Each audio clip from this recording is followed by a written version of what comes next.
자, 이 문제가 유엔으로 넘어갔는데 유엔에서 뭐라고 결정을 하냐면 그래? 그러면 이 문제를 이렇게 하지. 인구 비례. 이 인구 비례에 의해서 총선거를 하랍니다. 총선거. 인구 비례에 의한 총선거를 이 유엔 총회에서 하라고 권고를 하게 돼요. 자, 이러면서 이 문제를 하기 위해서 이제 유엔에서 한국 임시위원단, 한국 임시위원단이 파견이 됩니다. 자, 그런데 이 한국 임시위원단이 파견되었을 때 소련이 이를 거부해요. 이들을 들어오지 못하도록 합니다. 소련이 북측으로, 북측에. 자, 왜냐하면 소련 입장이 이거죠. 아니, 인구 비례에 의한 총선거? 누구 마음대로? 유엔은 여러분 당시 그 미국의 입김이 굉장히 강한 상태였거든요. 그런데 인구 비례에 의한 총선거라면 남측이 인구가 많아요? 북측이 인구가 많아요? 남측 인구가 많잖아. 그러면 이 땅 한반도에 세워질 정부는 남측 인원이 많으니까 그들이 주도하는 그런 나라 질서로 갈 수 있지 않을까라는 생각이 들면서 소련은 거부하는 거예요. 이건 페어하지 않다. 이렇게 얘기를 하는 것이죠. 결국 이 문제가 해결되지 못하고 다시 48년도 유엔 소총회로 이 문제가 다시 넘어옵니다. 그래서 여기서 다시 결정해. 그러면 가능 지역만이라도 총선거를 실시하라. 가능 지역만이라도. 그 결과 열린 게 바로 이 50총선거다라는 겁니다. 그 결과 열린 것이 바로 50총선거다라는 거예요. 자, 그런데 이 50총선, 이게 총선 여러분들 누굴 뽑는 거냐면 국회의원을 뽑는 거예요. 대선은 대통령을 뽑는 것이고요. 자, 총선 국회의원을 뽑는 건데 왜 국회의원을 먼저 뽑을까? 대통령도 안 뽑았는데 왜 국회의원을 먼저 뽑을까? 여러분들 나라가 운영되려면 법이 먼저 있어야 될 거 아니에요. 헌법. 그 헌법을 만들려면 누가 필요해? 국회의원들이 필요하잖아요. 입법부니까. 그죠? 그러니까 국회의원을 먼저 뽑고 그들에 의해서 헌법이 만들어지고 그 헌법에 의해서 대통령이 선출되고 뭐 이런 어떤 순서가 돼야 되거든요. 그래서 국회의원을 먼저 뽑는 이 50총선이 열리게 되는 겁니다. 여러분들 이 50총선은 말이죠. 우리나라 최초의 보통선거입니다. 우리나라 최초의 보통선거다라는 거. 와, 엄청난 민주주의가 훅 들어와 버린 거예요. 훅. 자, 그런데 문제는 뭐냐면 이 50총선을 열리게 되면 남한만의 정부가 수립되는 것이고 그것은 곧 남북의 분단으로 이어질 수밖에 없겠다. 그렇잖아요. 자, 이렇게 되면서 이 50총선을 격렬하게 반대하는 그런 세력들이 등장합니다. 이건 어떤 좌익들만 그런 게 아니에요. 우익들도 이 50총선을 반대합니다. 우리가 이러려고 몇십 년 동안 독립운동했냐 이런 것이죠. 그중에 대표적인 그 정치인이 바로 이 김구입니다. 김구. 네. 자, 첫 번째 이 김구의 읍고가 있어요. 읍고. 아주 유명한 명문이죠. 3천만 동포에게 읍고함. 나는 38선을 베고 쓰러질지언정 이 남한만의 단독 정부 수립에는 참여하지 않겠다라고 선언을 한 거예요.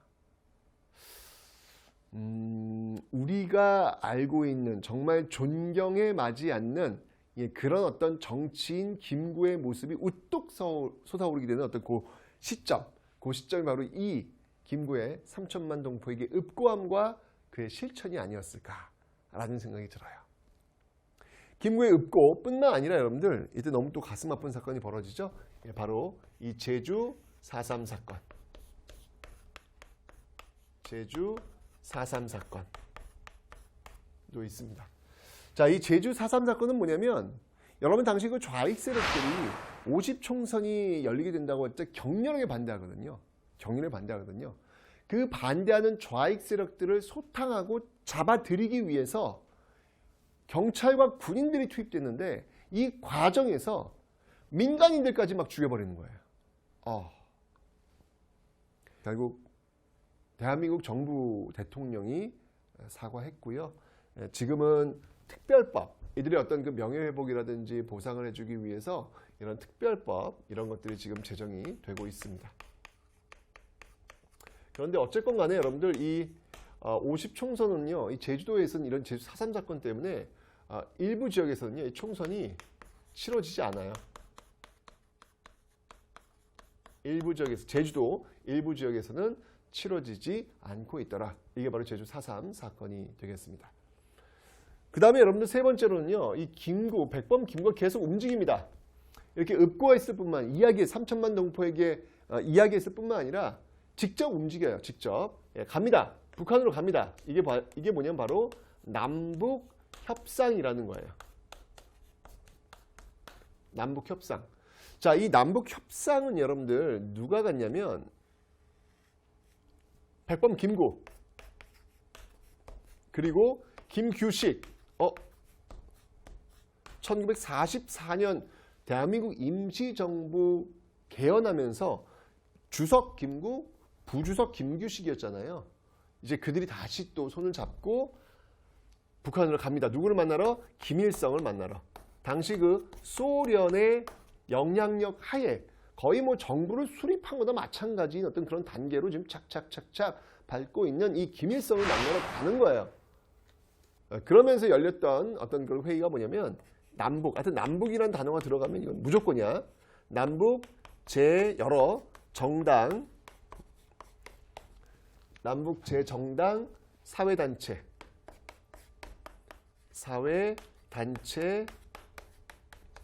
대표 이들이 이렇게 모여서 회의를 하는 그런 모습들, 이런 모습들이 지금 나타나는 거예요. 어떻게든 정부 수립만 막자. 이렇게 나오고 있는 것이죠. 하지만 여러분들 어쨌거나 이 모습은 지금 세계적 질서 속에서 이게 우리 운명을 지금 좌지우지할 수 있는 힘이 없어요, 지금요. 그죠? 결국 이 바퀴는 계속 둘러갈 수밖에 없는 것이죠. 결국 50총선이 열렸고 여기서 이제 헌법이 만들어집니다. 이 헌법이 바로 제헌헌법이라는 것이죠. 1948년도에 만들어졌던 이 제헌헌법. 이 제헌헌법의 내용, 여러분 헌법의 내용을 볼 때 항상 대통령제를 어떻게 뽑는지가 중요하거든요. 이걸 보시면 되는데 이 제헌헌법에서는 대통령을 어떻게 뽑냐면 간선제에 의해서, 간접선거에 의해서 뽑겠대요. 자, 간선. 그러면 간접선거면 국민이 직접 안 뽑는다는 얘기잖아요. 그럼 누가 뽑는 거야? 바로 국회가. 국회에 의해서 바로 이 대통령을 뽑는 이 모습으로 헌법이 만들어집니다. 바로 여기에 의해서 초대 대통령 이승만이 바로 이 국회에서 선출이 되었던 것이고, 그리고 이제 대한민국 정부가 드디어 수립이 되었던 것이죠. 자, 이 대한민국 정부가 해야 될 일이 있어요. 이제가 미뤄뒀던 무엇 해야 돼요, 여러분들? 친일파, 반민족 행위자들 처벌해야죠. 그래서 이 반민족 행위자를 처벌하기 위한 특별위원회가 만들어집니다. 국회에 만들어집니다. 그게 뭐냐면 바로 반민특위라는 거예요. 반민특위. 줄여서 반민특별위원회라는 얘기죠. 반민족 행위자 처벌 특별위원회인데, 이 반민족 행위자들을 처벌을 해야 되는데 이게 처벌을 못 해요. 이게 결국 이제 실패로 돌아갑니다, 여러분들. 이 반민특위는 결국 실패로 돌아갑니다. 왜 실패로 돌아갔냐면 일단 이승만 정부가 협조를 안 해요. 이승만 정부가 협조를 안 합니다. 자, 왜 협조를 안 한지 그들의 입장은 뭐였냐면 지금 남북이 지금 대치되어 가지고 지금 막 대립하고 있는 상황인데 지금 우리 내부에서 지금 누구를 벌하고 이럴 때가 아니라는 거예요. 이거 나중에 하자는 거예요. 또 나중이야. 미군정 들어와서 또 나중에 했잖아, 지금. 그래서 정부 수립됐잖아. 그럼 해야지. 근데 또 나중이야. 왜? 북한하고 지금 우리가 싸워야 되는 입장이니까. 이렇게 얘기하는 겁니다. 그러면서 어떤 일이 벌어졌냐면 국회 프락치 사건이라는 게 벌어져요. 국회 프락치 사건. 프락치는 뭐냐면 간첩이에요, 간첩. 이 간첩들이 지금 국회에 들어와 있다. 근데 그 간첩들을 보니까 바로 반민특위 위원들이야. 이건 공작이지, 공작. 냄새가 지금 보여지고 있죠. 이걸 반민특위가 움직이지 못하도록 하기 위해서 이제 이런 모습을 보이고 있는 거지.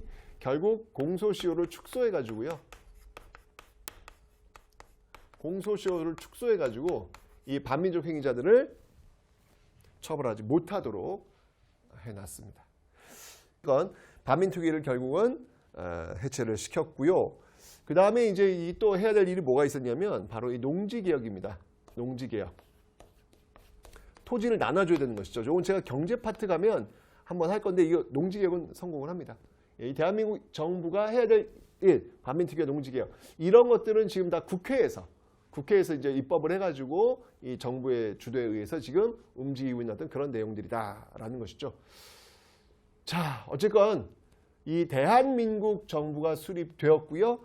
이 대한민국 정부가 수립되자마자 바로 이 북한에서도 조선민주주의 인민공화국이 수립됩니다. 주의